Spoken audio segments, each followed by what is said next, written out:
In this office building, the floors are divided into 4 fire or smoke compartments. Staircases used for escape routes are located top right and bottom left.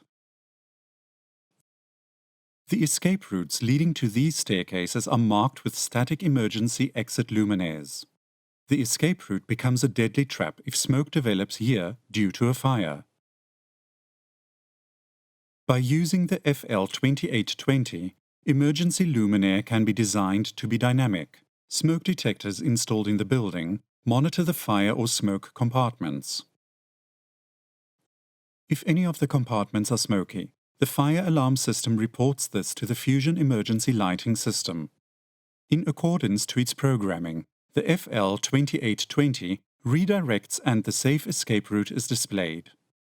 Emergency exit luminaires that previously marked the escape route leading to the affected staircase now visually block the way towards the fire event with a red blocking symbol.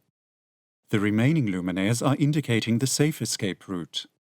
In this way, escaping people are guided in the right direction from the first moment.